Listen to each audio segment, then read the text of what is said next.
Olá, graça e paz. Estamos no nosso 7º devocional. Fiquei aqui uns 4 dias, gente, sem postar, vocês me perdoem. É porque a rotina tá muito corrida, eu tô tentando fazer.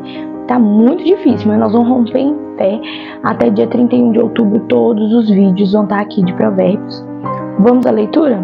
Provérbios 7. O título do capítulo é Advertência contra a mulher adúltera. Meu filho, obedeça às minhas palavras e no íntimo guarde os meus mandamentos.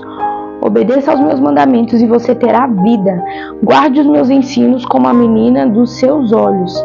Amarre-os aos dedos, escreva-os na tábua do seu coração. Diga à sabedoria, você é minha irmã, e chame-o ao entendimento, seu parente. Eles o manterão afastado da mulher imoral, da mulher leviana com suas palavras sedutoras. Da janela de minha casa olhei através da grade e vi entre os inexperientes, no meio dos jovens, um rapaz sem juízo. Ele vinha pela rua, próximo à esquina de certa mulher, andando em direção à casa dela. Era crepúsculo, o entardecer do dia. Chegavam as sombras da noite, crescia a escuridão. A mulher veio então ao seu encontro vestida como prostituta, cheia de astúcia no coração. Ela é espalhafatosa e provocadora, seus pés nunca param em casa. Uma hora na rua, outra nas praças, em cada esquina fica a espreita. Ela agarrou o rapaz e beijou-o, e disse descaradamente: tenho em casa a carne dos sacrifícios de comunhão que hoje fiz para cumprir os meus votos. Por isso saí para encontrá-lo. Vim à sua procura e encontrei. E estendi sobre o meu leito cobertas de linho fino do Egito. Perfumei a minha cama com mirra, aloés e canela. Venha, vamos embriagar-nos de carícias até o amanhecer. Gozemos as delícias do amor, pois o meu marido não está em casa. Partiu para uma longa viagem. Levou uma bolsa cheia de prata e não voltará antes da lua cheia. Com a sedução das suas palavras, o persuadiu e o atraiu com o doçor dos lábios. Imediatamente ele a seguiu como boi levado ao matadouro, ou como cervo que vai cair no laço, até que uma flecha lhe atravesse o fígado, ou como pássaro que salta para dentro do alçapão, sem saber que isso lhe custará a vida. Então, meu filho, ouça-me, dê atenção às minhas palavras. Não deixe que o seu coração se volte para os caminhos dela, nem se perca em tais veredas. Muitas foram as suas vítimas, os que matou são uma grande multidão. A casa dela é um caminho que desce para a sepultura, para as moradoras da morte. Gente, acredito que o capítulo 7 seja bem explicativo. É bem claro o que ele está querendo passar aqui pra gente, né? E assim, no início do capítulo fala muito sobre a questão de você ter sabedoria. Um homem que tem sabedoria não vai se deixar levar por uma mulher como essa que foi citada aqui. Mas trazendo isso para a nossa vida, ou para você que é solteiro, ou para você que é mulher também, ou homem, que não se enquadra nisso aqui.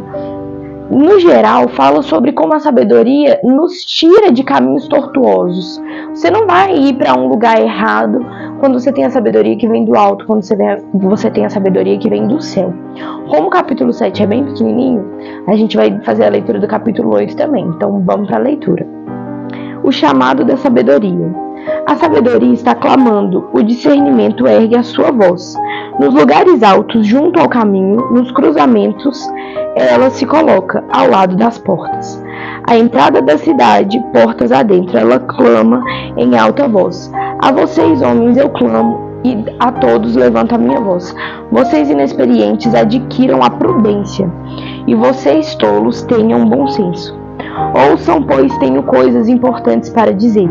Os meus lábios falarão do que é certo.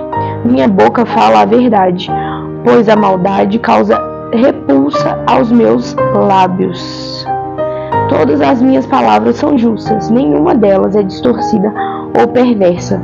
Aqui fala da importância da gente estar sempre falando o que é verdade, da gente estar sempre falando a verdade, porque muitas das vezes a sociedade nos ensina que nós devemos ser aprovados por todo mundo, que a gente tem que querer a aprovação de todo mundo, que a gente tem que agradar a todo mundo. E para agradar a todo mundo não tem como você fazer Isso sendo verdadeiro. Ou você mente para agradar a todos, ou você é verdadeiro e vai agradar somente a alguns. Então, aqui fala sobre a importância de não falar palavras distorcidas, não falar palavras perversas, de ter lábios puros, né? Que nós possamos estar sempre assim, tendo lábios puros, sendo uma pessoa pura, uma pessoa verdadeira. Vamos continuar a leitura, no versículo 9. Para os que têm discernimento, são todas claras, e retas para os que têm conhecimento. Prefiram a minha instrução à prata e o conhecimento ao ouro puro, pois a sabedoria é mais preciosa do que rubis. Nada do que vocês possam desejar compara-se a ela. Quando eu leio esse versículo, vem muito à minha mente a questão de... Minha mãe sempre fala assim comigo, que não é sobre o quanto você ganha, mas sim a forma que você gasta. E aqui fala que é mais importante a instrução do que a prata e é mais importante o conhecimento do que o ouro. Não adianta a pessoa ter muito ouro, muita prata e não ter conhecimento. Quantas vezes a gente vê casos de pessoas aí que ganharam na loteria milhões e milhões de reais e hoje em dia não tem nada. Por quê? Porque não tem sabedoria, não tem conhecimento, não consegue manter as riquezas e não consegue ter uma vida saudável, uma vida boa, né, de se viver. Verso 12.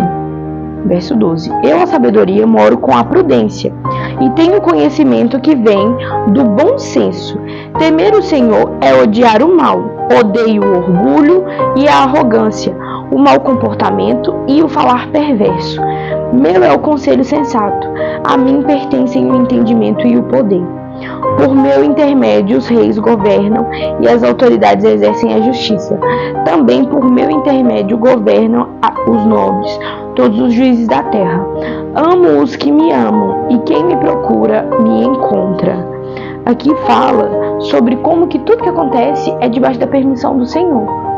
Ninguém vai ao poder, por exemplo, eu sei que muitas pessoas entram em debate entre PT e outros partidos, Lula ou Bolsonaro, durante muito tempo ficou com esse tipo de discussão, e independente, gente, de quem ganhar, de quem estiver lá no poder, é óbvio que a gente tem que saber fazer nossas escolhas com prudência, com sabedoria, com conhecimento, com bom senso, aqui como fala a palavra do Senhor, mas nada disso é sem a permissão do Senhor. Tudo tem um propósito e a gente tem que entender que tudo tem um propósito debaixo do céu, que o Senhor sabe desse propósito. O Senhor sabe o que é melhor para nós. E muitas das vezes nós ficamos querendo as coisas do nosso jeito, no nosso tempo, da nossa forma, e não é aquilo que Deus quer para nós. Entendeu? E muitas das vezes nós nos frustramos, né? Aqui também fala que aquele que buscar do Senhor vai o encontrar. Muitas pessoas falam assim, eu nunca ouvi falar da palavra do Senhor. Gente, tem países que realmente a pessoa nunca ouviu falar, não teve a oportunidade de conhecer. São países que é proibido, como na França, por exemplo. Se a pessoa fala que ela é cristã, ela sofre pena de morte, até onde eu sei. Então, assim, tem lugares que realmente é extremamente proibido.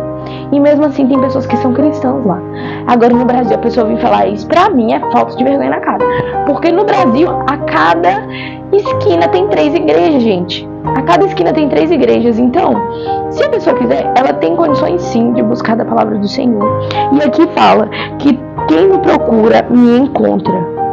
Se você orar, mesmo sem ter fé, você fala assim, tô passando por uma dificuldade aqui na minha vida, vou orar pra ver o que acontece. Você vai descobrir quem é o Senhor.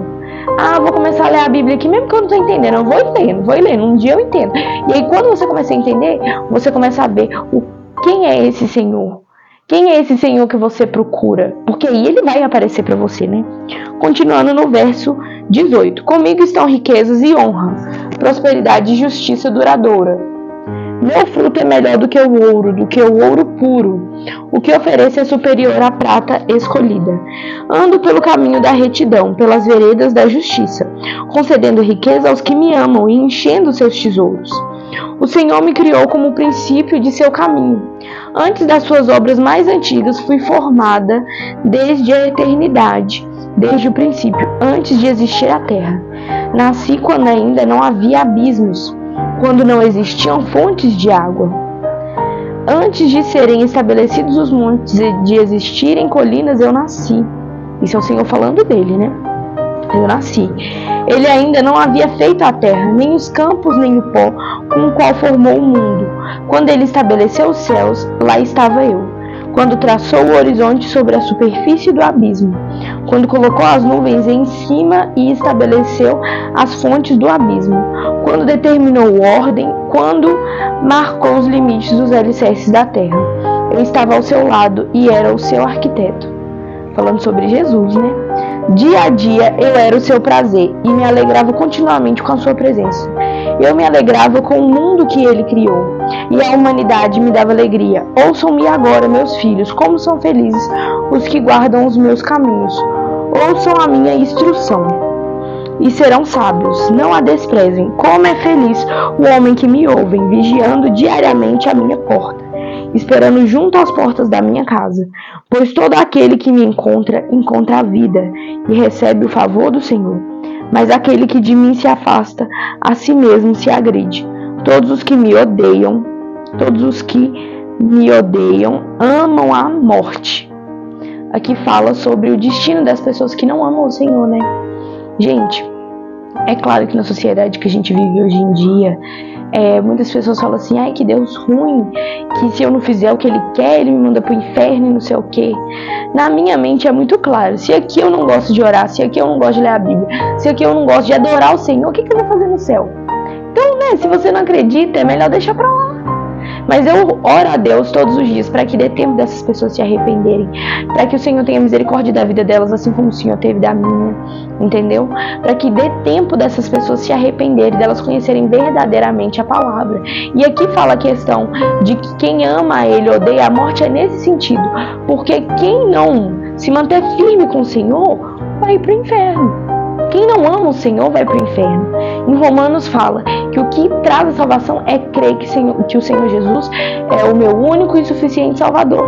Só que lá em Coríntios e em Romanos também, se eu não me engano, fala que se eu quero ressuscitar junto com Jesus, eu também devo morrer junto com Ele. Matar a minha carne todos os dias, me fortalecer todos os dias. Assim como Jesus, tudo que Jesus passou, eu também vou ter que passar para conseguir ressuscitar junto com Ele. Então, quando você ama o Senhor, automaticamente você já ama a morte. Porque não dá para a luz andar com as trevas. A palavra do Senhor também diz que onde saem águas doces, não saem águas amargas e vice-versa. Então não tem como você ser um pouquinho crente e um pouquinho do mundo. São escolhas que você tem que fazer todo dia, em todo momento, de se manter firmado no que a palavra do Senhor diz. E é por isso que é tão importante você fazer devocional todos os dias, para que você possa estar sempre fazendo a vontade do Senhor, lendo a palavra dele, para entender o que ele quer para a sua vida. Vamos à oração? Pai, eu te agradeço pela vida dessa pessoa que assistiu o vídeo, que ficou até aqui. Te peço que abençoe a vida dela, Pai. Que ela possa ter muito claro na mente dela o que é estar do seu lado, o que é buscar do Senhor. Em nome de Jesus, Pai, eu te agradeço pela tua graça, pela tua benignidade, pelas tuas bênçãos, Senhor. Eu te agradeço porque o Senhor é maravilhoso, o Senhor é benigno e o Senhor derrama as tuas bênçãos sobre as nossas vidas. Pai, quando a gente escolhe andar do seu lado, a gente escolhe andar contra a morte, contra o inferno. Em nome de Jesus, Pai, que essa pessoa que está aqui assistindo esse vídeo, que ela dê muito prejuízo para o inferno, que ela seja cheia da palavra do Senhor, para que ela possa proclamar o ID. Em nome de Jesus, Senhor, proclamar as boas novas, falar da tua palavra, trazer transformação, que seja uma profeta usada pelo Senhor, ou um profeta. Em nome de Jesus, Pai, que sejam pessoas que sejam usadas pelo Senhor, que sejam ferramentas, canal de bênção na vida das pessoas que elas amam. Em nome de Jesus, Pai, eu te agradeço. Um beijo, até amanhã.